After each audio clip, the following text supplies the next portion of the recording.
예, 은혜로웠습니다. 할렐루야. 예, 투자의 귀재라고 하는 짐 로저스라는 사람이 있습니다. 이 워런 버핏 그리고 조지 소로스라고 하는 사람과 함께 세계 3대 투자자, 세계 3대 투자의 귀재라고 불리우는 사람인데요.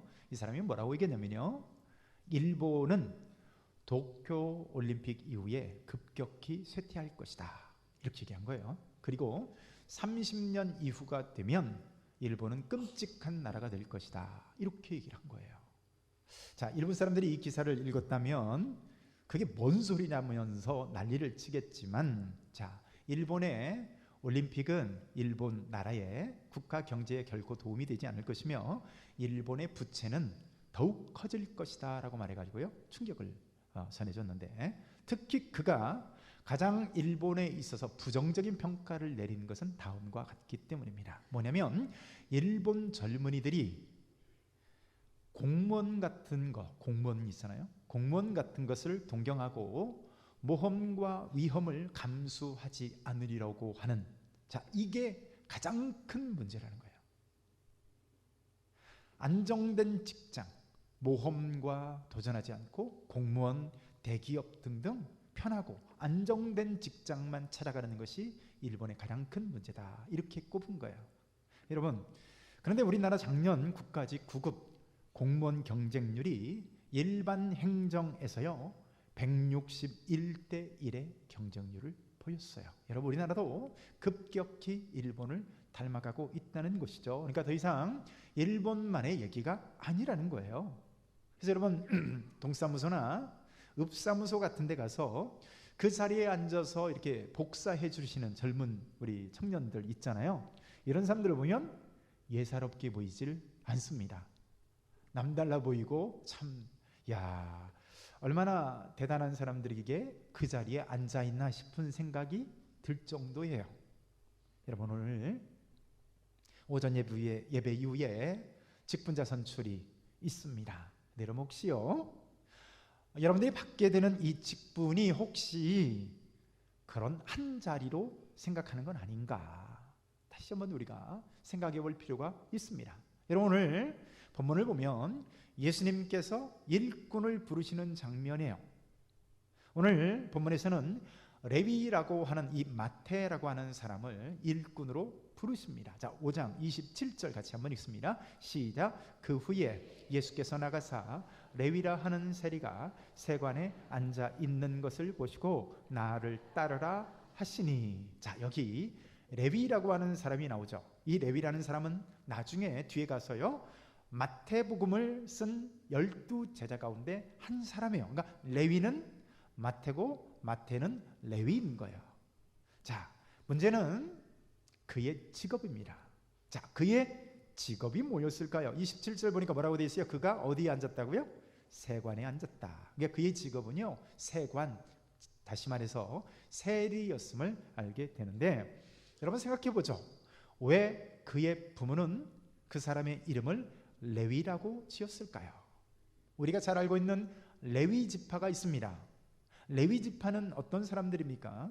레위 지파는요 하나님 앞에서 구별되어진 지파였습니다. 그래서 하나님 앞에서 구별되어져서 하나님 앞에서 구별되어진 헌신된 삶을 살아가는 사람이 바로 레위 지파였어요. 그런데 그의 부모는 그의 이름을 레위라고 지었다는 것이죠. 근데 레위라고 하는 죄송합니다. 레위라고 하는 이름은 지녔는데 그의 삶을 보면 전혀 그의 이름처럼 살지 못했다는 거예요.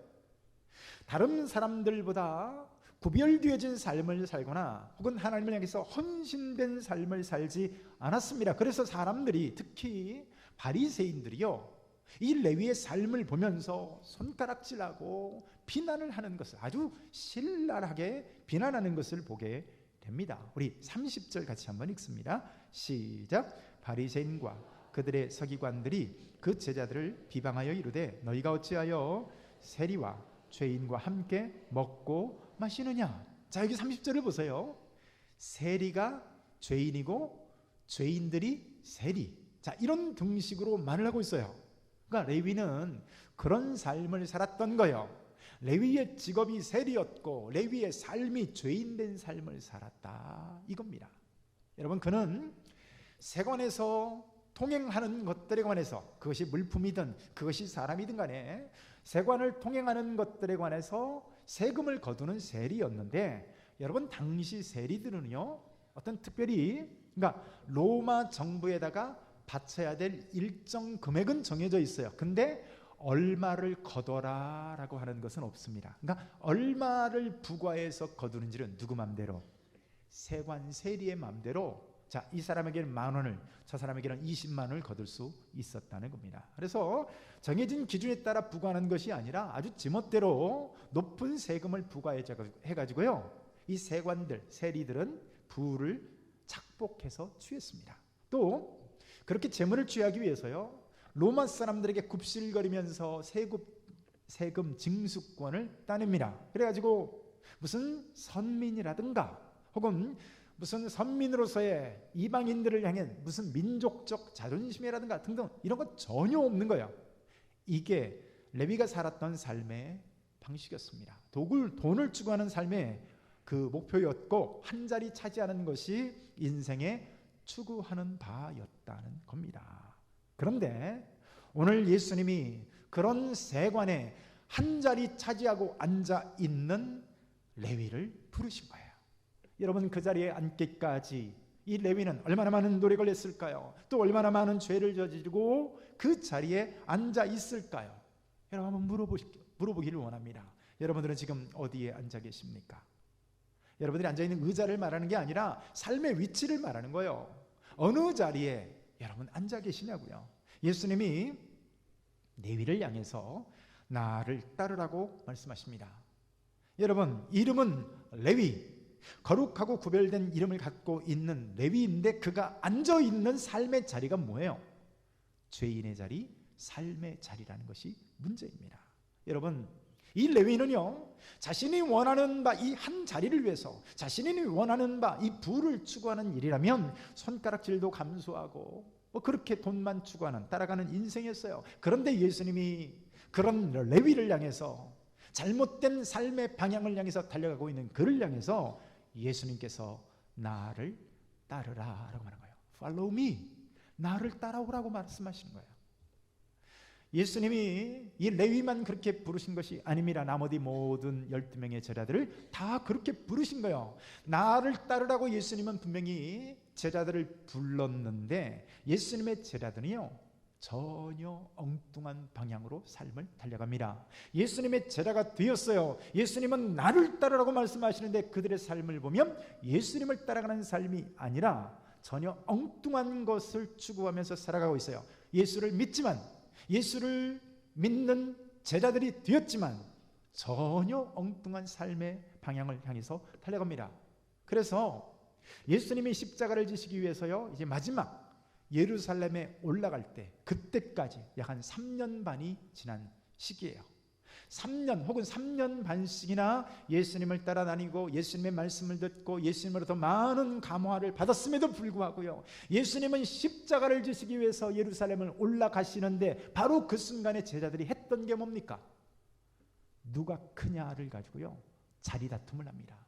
네가 크냐, 내가 크냐, 네가 우의정이냐, 내가 좌의정이냐, 아니야, 나는 영의정이야 등등, 이렇게 자리 다툼을 하는 제자들의 모습을 보는 거예요. 여러분, 오늘 예수님께서 나를 따르라 라고 하는 말씀에 그 의미하는 바가 뭡니까?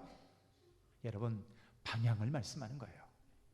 여러분, 돈이 잘못된 건가요? 천만에요. 돈이 잘못된 게 아니에요. 직업이 잘못됐다, 직업이 나쁘다를 말하는 것이 아니라 너의 추구하는 오늘 그의 인생의 방향이 뭐냐는 겁니다. 여러분, 레위의 반응이 뭐였습니까? 이런 나를 따르라고 하는 이 예수님의 그 말씀 앞에 레위의 반응이 뭐였냐고요. 자, 우리 28절 같이 한번 읽습니다. 시작. 그가 모든 것을 버리고 일어나 따르니라. 할렐루야. 그가 모든 것을 버리고 예수님을 따르니라.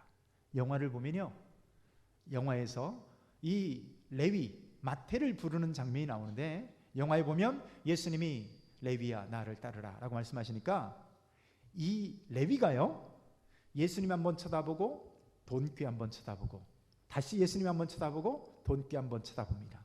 그리고 그대로 놓고 떠나는 거예요. 모든 것을 버리고 예수님을 따르니라. 여러분, 오늘 직분자 선출이 있어요. 오늘 예수님께서 부르시는 거예요. 어떻게 부르십니까? 나를 따르라고 부르십니다. 근데 여러분들은 레위처럼 모든 것을 버릴 준비가 되셨는가요? 아니면 오늘 직분자 선출을 통해서 이 직분자가 되어서 무언가를 얻으려고 하십니까? 레위가 오늘 모든 것을 버리고 예수님을 따랐는데 사실은 모든 것을 버리지 않고는 예수님을 따를 수 없는 길이었습니다. 그러니까 나를 따르라는 이 말씀에 의미하는 바가 뭡니까? 누가복음 9장 23절을 보면요, 아무든지 나를 따라오려거든 자기를 부인하고 날마다 제 십자가를 지고 나를 따를 것이니라. 보세요, 나를 따라오라고 하셨는데 나를 따르라고 하는 그 말씀의 의미가 뭡니까? 자기를 부인하고 날마다 제 십자가를 지고 나를 따를 것이니라 라고 말해요. 그러니까 여러분, 예수님을 따른다는 의미는요, 자기를 부인하는 것을 의미하는 겁니다. 오늘 선출을 받아 직분자가 된다는 것은 자기를 부인하는 것을 의미합니다. 레위처럼 기존에 추구하던 삶의 가치관에서 변화되는 것을 의미하는 거야. 여러분, 오늘 예수님을 보세요. 레위가 예수님을 위하여 잔치를 배설합니다. 그런데 기꺼이 예수님은 그 잔치 자리에 참여합니다. 여러분, 이게요, 독이 든 성배예요. 그 잔치 자리에 참여하는 것 자체가 무엇을 의미합니까? 그 자리가 어떤 자리예요? 욕먹는 자리예요. 오해받고 질타당하고 손가락질 받는 자리, 그 자리를 예수님이 앉으신 겁니다. 여러분, 예수님이 나를 따르라고 말씀하시는 것은 그런 의미를 포함하고 있는 겁니다. 내가 걷는 길을 오늘 너희도 걸을 수 있겠느냐? 라고 하는 말씀이에요. 여러분, 직분자 선출을 하게 되는데 왜 직분자가 되시려 하십니까? 심지어 어떤 교회에서 보면 선거 운동까지 하시는 분들도 계세요. 여러분, 다시 한번 물어볼까요? 왜 직분자가 되시려 하십니까? 만약에 그 직분자가 된다는 의미가 욕먹는 자리, 손가락질 당하고 오해받는 자리에 앉는 것이라면 그래도 그 자리에 앉기 위해서 선거운동 하시겠어요? 여러분, 말씀을 맺습니다. 우리가 믿는다고 하지만 나는 오늘 무엇을 따르는지를 보세요. 내가 예수 믿는다 하지만 나는 무엇을 향해 나의 삶의 방향을 정해서 달려가는가?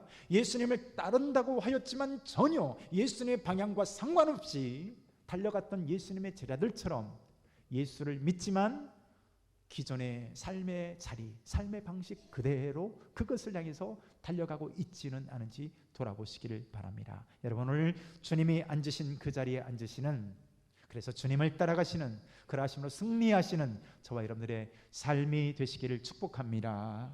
우리 한 목소리를 한번 기도합니다.